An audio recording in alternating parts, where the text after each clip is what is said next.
Good Friday morning, everybody. I'm Dave Furtado. And I'm meteorologist Jefferson Donovan. And welcome to Keep Her Quick, your latest local news and weather commercial free in about 20 minutes or less. We're going to jump right over to weather, though, because Jefferson, in the state, I was checking the numbers. The top 5 fires in our state have burned already over 108,000 acres. So we've definitely seen quite a bit of fire activity this season. Sure. We always are waiting for that season-ending rain to come our way. Are we expecting any of that possible next week? Maybe next week, yes. There is going to be multiple rounds of showers that roll through next week. So we are going to have the possibility of maybe those fires getting tamped down as we do head through next week. And then even this weekend, we are going to be looking at not a weekend of critical fire danger by any means. We will be looking at temperatures that are going to be cooler today than we have seen in days prior. The weekend is trending rather seasonal, and we are going to see fairly calm weather conditions in terms of both wind and in terms of active weather in general. But it is as we go through next week where rain shower chances are going to become more likely. We'll talk about these 3 weather headlines in more depth coming up. Thanks, Jefferson. We begin this morning in Kittitas County. A fast food manager in Ellensburg has been sentenced to more than 33 years in prison after raping one of his employees. 44-year-old Jeremiah Freemain Kemper was found guilty in July of second-degree rape, indecent liberties, furnishing alcohol to a minor, and 2 counts of delivery of a controlled substance after he provided one of his teenage employees drugs before raping her in one of the restaurant bathrooms. Kemper and his defense attorney bargained for a lesser sentence, but Judge Chris Herron said that Kemper's criminal record was too extensive to grant leniency. Kemper will serve 280 months in prison for rape charges and an additional 120 months for the drug charges. His sentence will be followed by lifetime probation. Franklin County Sheriff's deputies are working with police in Connell to track down some burglars. Take a look at this picture they posted yesterday morning, taken from their drone of the Connell Gas and Food Mart. Deputies say someone smashed the front glass door with a hammer and stole vape and nicotine products. Now, this is the second burglary in Connell in the past few weeks. The Dollar General was also hit recently. If you know anything about either burglary, Connell police would like to hear from you. And we begin on to the Wildcat Fire, which is just northwest of Natchez. It's still burning, adding to the poor air quality. Currently, it is over 10,000 acres in size, with 6% of it contained. Yesterday marked 1 month since it was ignited by lightning. Firefighters continue working on protecting structures as well as removing fuel from Bumping River Road. Goose Prairie and Bumping River Road are still under level 2 evacuations. And the search is officially over for Travis Decker, the man accused of killing his 3 young daughters in Chelan County. Sheriff's investigators confirmed human remains found last week are a DNA match. Decker was the only suspect in the deaths of his young girls. KOMO's Jackie Kent has been following the story for months and has the latest from Wenatchee. We can finally bring a close to this dark chapter of Chelan County. An emotional ending to the largest manhunt in Chelan County history for Travis Decker, the man accused of killing his 3 daughters, 9-year-old Peyton, 8-year-old Evelyn, and 5-year-old Olivia. Our community is now down 3 young girls that would have been our bright future. They're not going to be able to enjoy birthdays, other memories, first dances, first sporting events.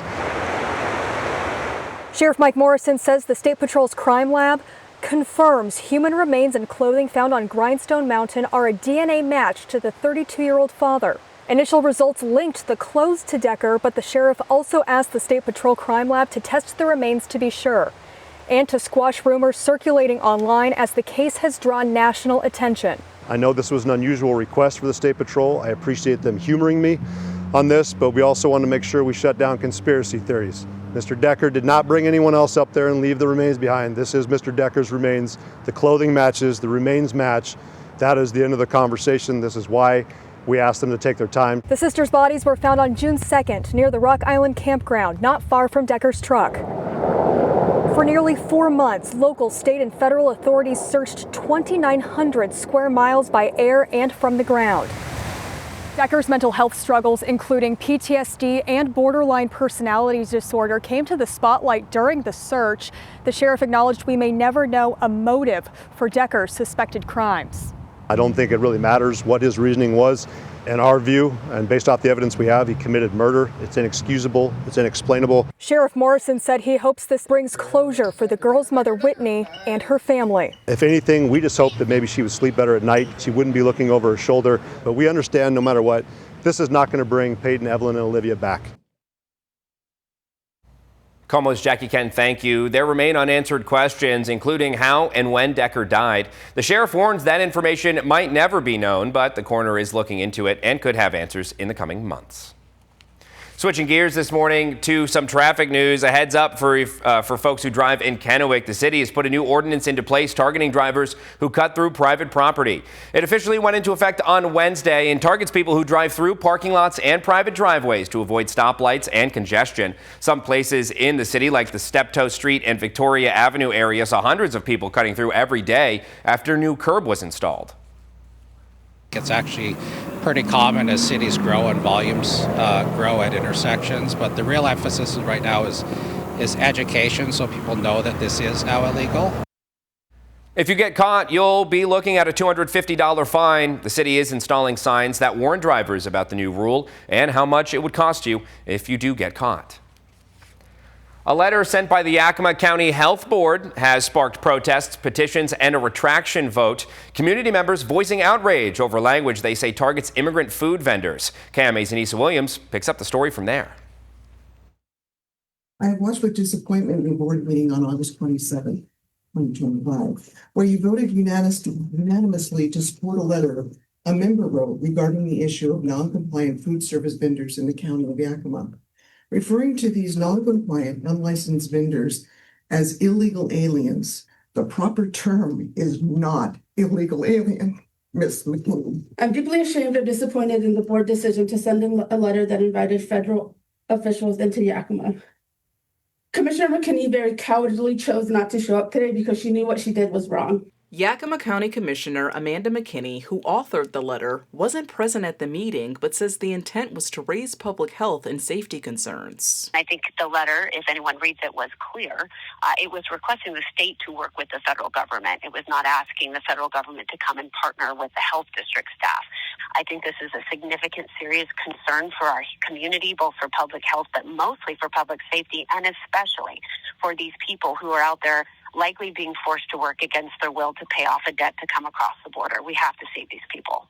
Still, the letter's tone left many alarmed. A petition with over 800 signatures is now calling on the board to take a public stance. In a written statement, Yakima County Commissioner and Health Board member Kyle Curtis, who was present at the meeting, says, "I voted to retract the letter because it became evident to me that the language we used, the way we said it, and the way the letter was eventually used was wrong, hurtful, and detracted from the original intent. Words matter, and I was wrong to support a letter that chose polarizing words that divide our community versus words that bring our community together to address malicious actors. I know better." I would not have voted in favor of retracting the letter. I feel very compelled to make sure that if we're going to identify a concern to law enforcement needs to know specifics.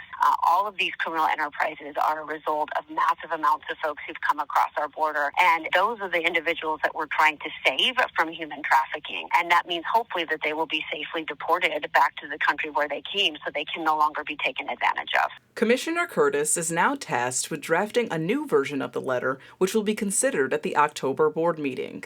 Reporting for Action News, I'm Anissa Williams. KMA's Anissa Williams, thank you. A Tri-Cities organization is working to help a family who own a popular food truck struggling because they're separated from one of their own. The Sergio family operate the Hibachi Explosion food truck in Kennewick, and the community was invited to an eat-in at the food truck last night, put together by Indivisible Tri-Cities in support of husband and father Sergio, who was detained in Tacoma during a citizen interview. He later self-deported to Mexico. His wife, Gabby, says it's difficult to run the food truck and take care of their children without him around, adding he is reunited with family that he hasn't seen in 25 years. Earlier this summer, she says she and her kids were able to go visit Sergio. We went down in July. We were there for a week. We got to meet all his family, and the kids have never gone. I've never gone, so we got to meet just a bunch of family that we're always just phone. It sucks, big time, being so far in distance, but it has to happen. Now, Gabby says they're working on getting Sergio's visa so he can come back, hopefully next year. If you would like to support the family, you can visit Hibachi Explosion on Clearwater in Kennewick. And it's here. The 2025 Great Prosser Balloon Rally is in its 36th year, and about 20 hot air balloons or so are set to take to the skies all weekend long for the free family-friendly event. Prepare to get up early to catch a glimpse of them. And braving the alarm clock for us this morning is KEPR's Aiden Whitaker, who's live at the Prosser Airport to talk what to expect. Aiden? Yeah, that's right, Dave. There are 25 balloons out here this morning, and they aren't sure typically every morning if they're going to be able to take off because this event is very weather dependent. If it's too windy, they won't be able to take off. If there's too much water, moisture in the air, they won't be able to take off. So there's a lot of variables that play into this and whether or not they'll be able to actually take to the skies. But as you can see behind me, they've been able to get up into the air, taking off right there for us. And there's a lot of people here. You're more than welcome to join them. They would love to have you. And there are a couple rules if you do choose to come out. You are not allowed to bring any drones, and you also can't smoke because there's a lot of propane that they use to get these balloons up into the sky. So if you are going to come down, they, like I said, would love to have you, but just keep those things in mind. And now, again, 25 balloons, and they're looking to take off Friday and Saturday as well at 7 a.m., tentatively scheduled, and again, weather dependent. So live here at the Prosser Balloon Rally in Prosser, Aiden Whitaker, back to you guys in the studio. KEPR's Aiden Whitaker, thank you. Jefferson, the balloons are really going up in the air, really contingent on the wind. And, you know, Yes. it's even a little bit of wind can change the process of getting a balloon up in the air. But fortunately, it wasn't as bad. It's not as bad today as it was yesterday. Right. We are really thankful that this rally did start today as opposed to yesterday when we did see some pretty strong wind sweep across the forecast area. Let's take a look at some of the peak wind gusts we did experience on Thursday. In the Tri-Cities yesterday evening, we did record a wind gust of over 40 miles per hour. Now in Yakima yesterday, we did experience a gust of over 30 miles per hour. For Pendleton, we experienced a wind gust yesterday of near 40 miles per hour. And in Ellensburg through the Kittitas Valley, winds yesterday were gusting to near 50 miles per hour. So we are certainly thankful that the balloons were not interrupted by these strong winds that we did experience yesterday. And in fact, we will experience pretty light winds for today and all the way through the weekend. Here's a look at high temperatures for this afternoon. It is going to be a cooler day on this Friday than we have seen in days prior. Anticipate mid to upper 70s in the Tri-Cities today, mid to upper 70s for the Yakima Valley, low to mid 70s in the Kittitas Valley today, with highs in the low to mid 70s for the Blue Mountain foothills as everybody does see hazy sunshine overhead. Let's talk about some of those haze and smoke concerns. There are a number of very large wildfires burning near the Cascade Ridgeline, if not along the Cascade Ridgeline, and those fires continue to put out plenty of smoke, and haze and smoke concerns are going to linger over the forecast area for both today and tomorrow and really all the way through the weekend. In fact, I would venture to say until we get one of those big wetting rain events that can really tamp down wildfires, haze and smoke will continue to be a factor around the inland Northwest. Now let's talk about what is to come this weekend. It's a pretty pleasant weekend coming our way with a mixture of hazy sunshine. High temperatures will climb into the upper 70s to close to 80 degrees on Saturday, with upper 70s to low 80s on Sunday. But then next week, I will caution, is trending much cooler. We're also going to have numerous opportunities for active weather next week too. Here's a look at the Storm Tracker Futurecast as we get towards next Monday, namely next Monday evening. Here comes a good chance of rain showers across the forecast area. Going through Tuesday, most of us will stay dry through the afternoon, but there is still going to be chances of showers on Tuesday for the Blue Mountains and adjacent foothills. And then as we go into Wednesday, we are going to have another round of potential widespread rain showers, and we could continue to see some showers into Thursday. I also referenced just a moment ago that we're going to see a big time cool down next week with these showers. High temperatures by the middle of next week may only top out in the 60s. That is what we are going to be tracking as we go through the weekend and through next week. But right now I'm going to toss it back over to Dave. Thanks, Jefferson. An Ellensburg teacher who had been placed on administrative leave following her social media comments regarding Charlie Kirk's assassination has been reinstated. A kindergarten teacher at Valley View Elementary School in Ellensburg took to social media following late political activist Charlie Kirk's assassination. Valley View Principal Rob Moffett shared a message with families of the school saying an investigation was conducted and it was determined that the opinion was posted on the teacher's private Instagram page and shared to the public by others. She returned to the classroom yesterday, and Principal Moffett says the school is shifting their focus back to the students and the Valley View community.